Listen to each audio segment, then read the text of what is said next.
जय हिंद बच्चों। DNG academy में आपका स्वागत है।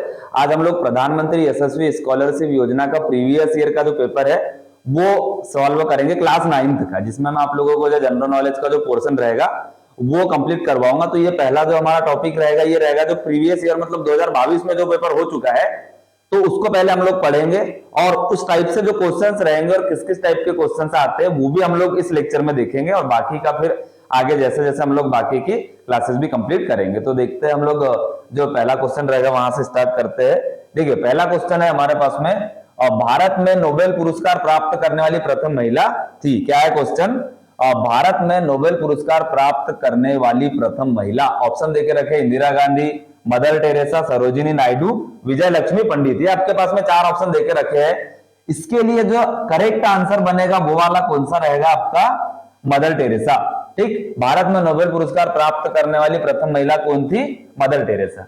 और इनको जो है सन 1979 में जो है नोबेल प्राइज प्राप्त हुआ था। ठीक, कब? 1979 में। और इसी के साथ में जो है इनको एक और नोबेल मतलब एक और अवार्ड प्राप्त हुआ था 1962 में, रमन मैग्सेसे अवार्ड। कौन सा था? Raman Magsaysay award. ये भी आपको याद रखना है। इसमें कौन सा अवार्ड प्राप्त हुआ था? 1962 में रमन मैग्सेसे अवार्ड। और 1979 में कौन सा अवार्ड प्राप्त हुआ था? नोबेल प्राइज प्राप्त हुआ था। ठीक, तो ये इस टाइप से रहेगा। और बाकी जो ऑप्शन है उसके भी हम लोग कुछ एक मतलब आंसर देखते हैं। जैसे इंदिरा गांधी प्रथम महिला प्रधानमंत्री थी, है ना। ये आपको पता है कि जो इंदिरा गांधी थी वो कौन थी? प्रथम महिला प्रधानमंत्री थी। कौन थी? प्रथम महिला प्रधानमंत्री। भारत देश की जो प्रथम महिला थी कौन थी? प्रथम महिला प्रधानमंत्री इंदिरा गांधी। ये रहेगा इसके लिए आपका आंसर। तीसरा, सरोजिनी नायडू भारत की प्रथम महिला राज्यपाल थी। कौन थी? भारत की प्रथम महिला राज्यपाल थी। ठीक, ये आपको याद रखना है। सरोजिनी नायडू जो थी भारत की प्रथम महिला राज्यपाल। और कौन से राज्य की थी? तो इसके लिए जो आंसर बनेगा वो क्या आ जाएगा? आपका उत्तर प्रदेश। क्या आएगा आंसर इसका? उत्तर प्रदेश। कौन से राज्य की थी? उत्तर प्रदेश की थी। लास्ट जो ऑप्शन देके रखा है वो क्या है? विजय लक्ष्मी पंडित। विजय लक्ष्मी पंडित जो थी भारत को स्वतंत्रता दिलाने में इनका महत्वपूर्ण योगदान था। ठीक, तो इस प्रकार से जो आपके जो आंसर था वो भी आपको पता चलेगा। बाकी में भी कुछ टॉपिक हम लोगों ने कवर कर लिया। अब देखते हैं हम लोग नेक्स्ट क्वेश्चन इसके बाद में। नेक्स्ट क्वेश्चन है, निम्नलिखित में से कौन सी व्यवस्था स्थानीय ग्रामीण स्वशासन को रेखांकित करती है? क्या है आपके पास में? स्थानीय ग्रामीण स्वशासन। ये देके रखा है आपके पास में। ठीक है, क्या है? स्थानीय ग्रामीण स्वशासन। चलिए, तो इसके लिए ऑप्शन देके रखे पंचायती और राज व्यवस्था है। और अगला ऑप्शन देके रखा है आपके पास में विधानसभा। और उसके बाद में है नेक्स्ट जो ऑप्शन आपका रहेगा वो रहेगा विधान परिषद और नगर निगम। ये चार ऑप्शन आपके पास में देके रखे हैं। तो इसके लिए आपका जो आंसर जो करेक्ट वाला बनेगा वो कौन सा रहेगा? पंचायती राज व्यवस्था। स्थानीय ग्रामीण स्वशासन को रेखांकित कौन सी करती है? पंचायती राज व्यवस्था। ठीक है, और ये एक चीज आपको एक और याद रखना है कि स्थानीय ग्रामीण स्वशासन ये जो आपके पास में जो देके रखा है ये जो है लॉर्ड रिपन। ये याद रखना है आपको। क्या? लॉर्ड रिपन के शासनकाल में इस व्यवस्था को चालू किया गया था। किसके शासनकाल में? Lord Ripon. स्थानीय ग्रामीण स्वशासन का जनक मतलब किसे माना जाता है? लॉर्ड रिपन को माना जाता है। और स्थानीय ग्रामीण स्वशासन को रेखांकित करती कौन है? पंचायती राज व्यवस्था। अगला ऑप्शन है आपके पास में विधान। इसका आंसर यही वाला रहेगा। कौन सा? पंचायती राज व्यवस्था। बाकी हम लोग समझते बाकी ऑप्शन भी। विधानसभा। विधानसभा मतलब आपको पता है जो विधायक वगैरह जो एमएलए जो चुनते हैं मतलब जो जनता द्वारा चुने जाते हैं और जो विधायक मिलकर जो है मुख्यमंत्री को चुनते हैं, तो उससे संबंधित होता है क्या? विधानसभा। सभी राज्यों में इसकी अलग अलग सीटें होती है, तो विधानसभा उसी को बोला जाता है। विधान परिषद। विधान परिषद भी एक राज्य को चलाने के लिए एक व्यवस्था होती है। कुछ बड़े राज्य होते हैं उनके लिए तो विधान परिषद जो थी अभी तक 7 राज्यों में थी। अभी जो है 6 राज्यों में है, क्योंकि जो 7वां राज्य था वो जम्मू कश्मीर था। अब वो राज्य नहीं है, वो केंद्र शासित प्रदेश बन गया है। तो अभी वर्तमान में 6 राज्यों में है। तो इस प्रकार से आपको याद रखना है। अगला है नगर निगम। नगर निगम भी कुछ बड़ी जो सिटीज रहती, बड़े शहर रहते, उनको चलाने के लिए नगर निगम की स्थापना की गई थी। और नगर पालिका भी होता है, जो कुछ छोटे शहर होते हैं उनको चलाने के लिए नगर पालिका का भी मतलब नगर पालिका भी, जैसे गांव में पंचायती राज व्यवस्था होती है, वैसे बड़े शहरों में या सिटीज में नगर निगम होता है, कुछ छोटे शहरों में नगर पालिका होती है, इस प्रकार से। और कुछ शहरों में विधान परिषद होती है। तो इस प्रकार से जो है पूरा देश मिलकर, सभी लोग मिलकर चलाते, पंचायत, नगर निगम, नगर पालिका, इस प्रकार से ये होता है हमारे पास में। चलिए अगला क्वेश्चन फिर हम लोग देखेंगे। गुजरात का कौन सा शहर भारत का बोस्टन नाम से जाना जाता है? क्या है क्वेश्चन? गुजरात का कौन सा शहर भारत का बोस्टन नाम से जाना जाता है? ये आपके पास में क्वेश्चन देके रखा है, भारत का बोस्टन। ऑप्शन है सूरत, वडोदरा, राजकोट, अहमदाबाद। इसका करेक्ट आंसर बनेगा कौन सा? लास्ट वाला, अहमदाबाद। भारत जो अहमदाबाद शहर है उसको भारत का बोस्टन नाम से जाना जाता है। क्यों? क्योंकि वहां पे जो है व्यवसाय बहुत ज्यादा अधिक किया जाता है, बहुत ज्यादा विकसित एक शहर है वो, इसीलिए उसको भारत का बोस्टन नाम से जाना जाता है। ठीक, चलिए बाकी फिर नेक्स्ट क्वेश्चन हम लोग देखते हैं। अगला, भारत के राष्ट्रगीत वंदे मातरम की रचना किसने की थी? क्या है क्वेश्चन? भारत के राष्ट्रगीत वंदे मातरम की रचना किसने की थी? ऑप्शन है बंकिम चंद्र चटर्जी, रविंद्रनाथ टैगोर, राजा राम मोहन राय, स्वामी हरिदास। इसका जो आंसर रहेगा वो क्या रहेगा? बंकिम चंद्र चटर्जी। ठीक, क्या है हमारे पास में? राष्ट्रगीत वंदे मातरम की रचना की थी बंकिम चंद्र चटर्जी ने।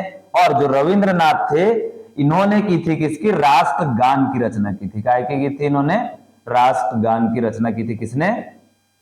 रविंद्रनाथ टैगोर। राजा राममोहन राय इन्होंने आर्य समाज की, आर्य नहीं सॉरी, क्या रहेगा इसमें आपका?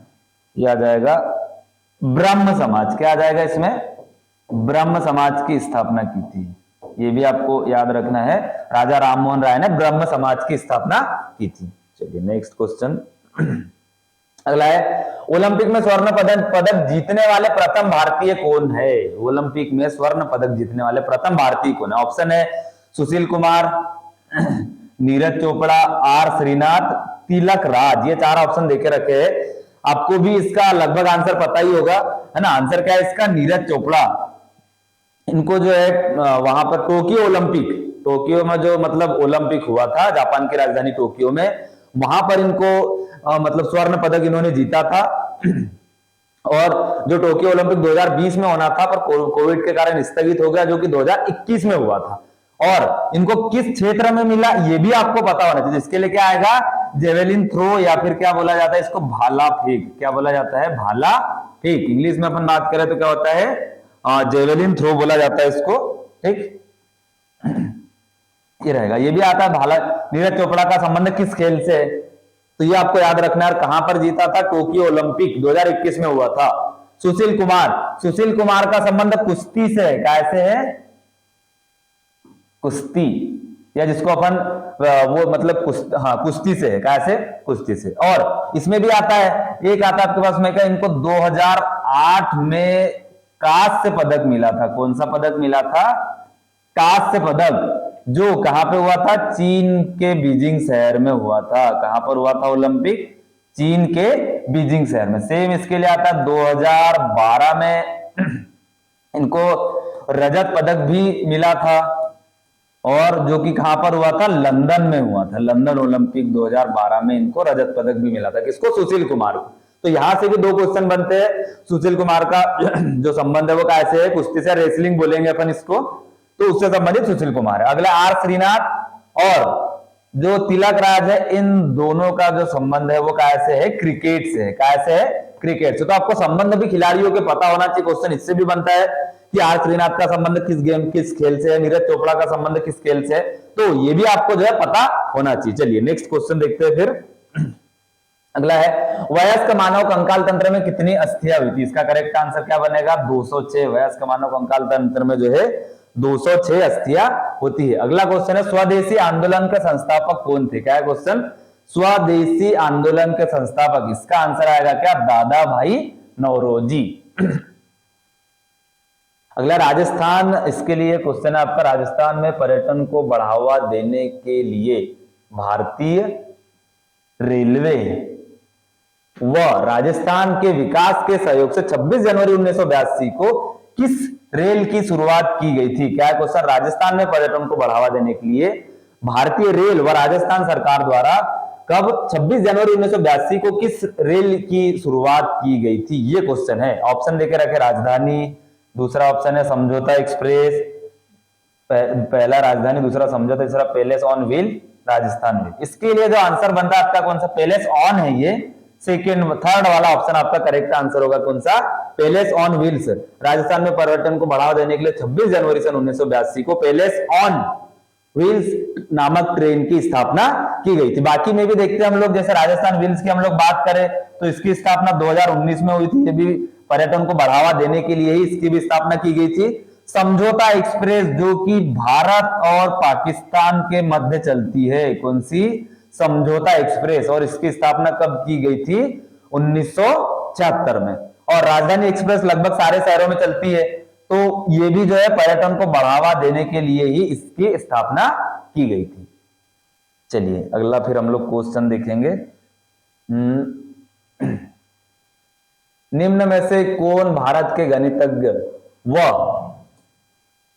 नक्षत्र विज्ञानी थे? आपके पास में है दादा साहेब आर्यभट्ट, अरुणा आसफ अली, एनी बेसेंट। इसका जो आपका आंसर रहेगा वो सेकंड नंबर का रहेगा, कौन सा, आर्यभट्ट। क्या रहेगा आंसर इसका, आर्यभट्ट। अगला क्वेश्चन है आपके पास में, सौर मंडल में सर्वाधिक गर्म ग्रह कौन सा है? क्या क्वेश्चन, सौर मंडल में सर्वाधिक गर्म ग्रह कौन सा है? ऑप्शन देकर रखे शुक्र, बुध, शनि, पृथ्वी। तो इसके लिए आंसर क्या रहेगा आपका, शुक्र। सौर मंडल में सर्वाधिक गर्म ग्रह कौन सा है, शुक्र।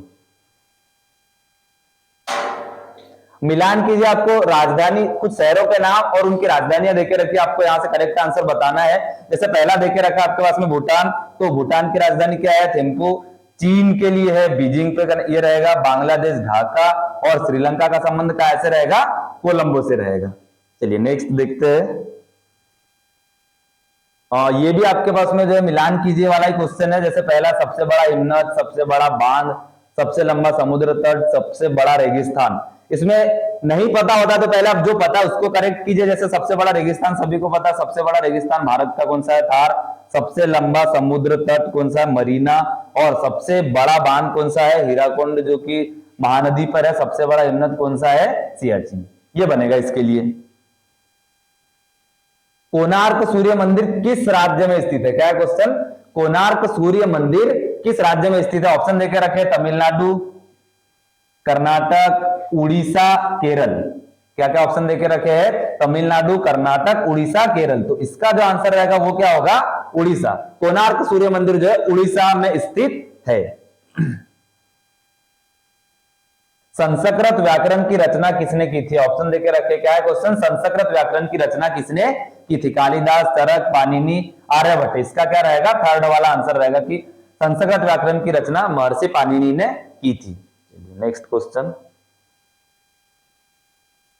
अर्थशास्त्र में नोबेल पुरस्कार प्राप्त करने वाले पहले भारतीय कौन थे? ऑप्शन है नोबेल पुरस्कार अर्थशास्त्र के क्षेत्र में। क्या है क्वेश्चन, अर्थशास्त्र के क्षेत्र में नोबेल प्राइज प्राप्त करने वाले फर्स्ट भारतीय कौन थे? ऑप्शन देकर रखे, मनमोहन सिंह, सुकुमार सेन, अमर्त्य सेन, वीपी चंद्र। इसका ऑप्शन क्या बनेगा, अमर्त्य सेन जो थे उनको अर्थशास्त्र के क्षेत्र में नोबेल पुरस्कार प्राप्त करने वाले प्रथम भारतीय थे। ये भी मिलान कीजिए वाला है, Hamlet, Harry Potter, Malgudi Days, My music, my Life. ये बुक्स और राइटर के नाम है। तो आपके पास में पहला हेमलेट, इसका रहेगा आपके पास में क्या, ये हो जाएगा विलियम शेक्सपियर। हैरी पॉटर का संबंध है जेके रोलिंग से। और फिर रहेगा आपके पास में कौन सा, मालगुडी डेज का संबंध है RK. Narayan. My music my life का संबंध है पंडित रविशंकर शुक्ल, जो कि मध्य प्रदेश राज्य के प्रथम मुख्यमंत्री थे।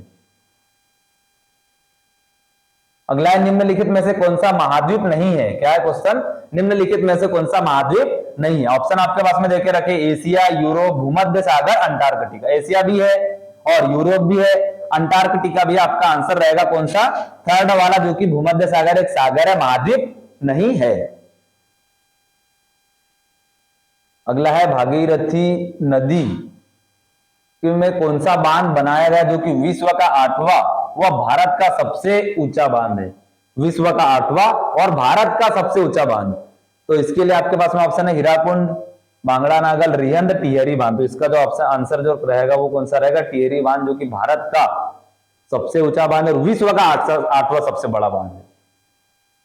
और बाकी की हम बात करें, हीराकुंड जो है महानदी पर है और महानदी जो है छत्तीसगढ़ के रायपुर जिले से निकली है।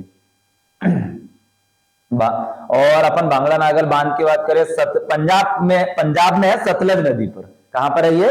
पंजाब में सतलज नदी पर है। चलिए अगला क्वेश्चन देखते हैं। हमारे शरीर की प्राथमिक ऊर्जा का मुख्य स्रोत क्या होता है? तो इसके लिए क्या आएगा आपके पास में? प्रोटीन आ जाएगा इसका आंसर। चलिए नेक्स्ट देखेंगे। कौन सा एक सोशल मीडिया का मंच नहीं है? क्या है क्वेश्चन? कौन सा एक सोशल मीडिया का मंच नहीं है? ऑप्शन आपके पास में देके रखे, फेसबुक, व्हाट्सएप, फ्लिपकार्ट, ट्विटर। ये आपके पास में ऑप्शन देके रखे हैं। चलिए इसके लिए जो रहेगा, फेसबुक भी सोशल मीडिया का एक मंच है, व्हाट्सएप भी है, ट्विटर भी है, फ्लिपकार्ट नहीं है क्योंकि ये शॉपिंग ऑनलाइन शॉपिंग ऐप है, तो ये सोशल मीडिया का मंच नहीं है। और फेसबुक की अपन बात करें, इसकी स्थापना 2004 में की गई थी, व्हाट्सएप की स्थापना 2009 में की गई थी, और ट्विटर की स्थापना हुई थी सन 2006 में, फ्लिपकार्ट की स्थापना हुई थी सन 2007 में। ठीक, ये भी आपको यहां से याद रखना है। अगला, कौन सा कोविड-19 का टीका नहीं है? कोवैक्सीन, कोव2, कॉर्बेवैक्स, कोविशील्ड। इसमें से कोवैक्सीन भी कोविड-19 का टीका है, कॉर्बेवैक्स भी है, कोविशील्ड भी है, कोव2 जो है कोविड-19 का टीका नहीं है।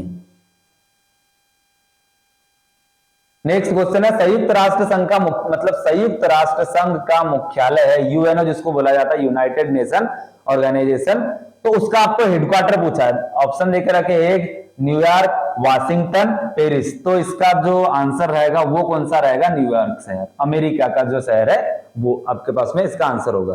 वाशिंगटन डीसी ये अमेरिका की राजधानी है, पेरिस फ्रांस की राजधानी है, ये जो है नीदरलैंड की राजधानी है। और इसमें से सबसे इंपॉर्टेंट जो हाँ इसमें तो नहीं है, चलिए नेक्स्ट देखते हैं। सबसे लंबी तट रेखा वाला राज्य क्या है? क्वेश्चन, सबसे लंबी तट रेखा वाला राज्य कौन सा है? गुजरात, केरल, महाराष्ट्र, पश्चिम बंगाल। सबसे लंबी तट रेखा वाला राज्य है गुजरात। कौन सा राज्य है? गुजरात, जो कि 16,000 किलोमीटर की लंबी तट रेखा ये बनाता है। चलिए अगला है फिर, विश्व का सबसे बड़ा महाद्वीप कौन सा है? क्या है क्वेश्चन? विश्व का सबसे बड़ा महाद्वीप, उत्तरी अमेरिका, एशिया, ऑस्ट्रेलिया या फिर अफ्रीका। तो इसके लिए आपके पास में जो आंसर रहेगा वो कौन सा रहेगा? एशिया। कौन सा रहेगा? एशिया। और सबसे छोटा कौन सा है? ऑस्ट्रेलिया। सबसे छोटा कौन सा रहेगा? ऑस्ट्रेलिया रहेगा।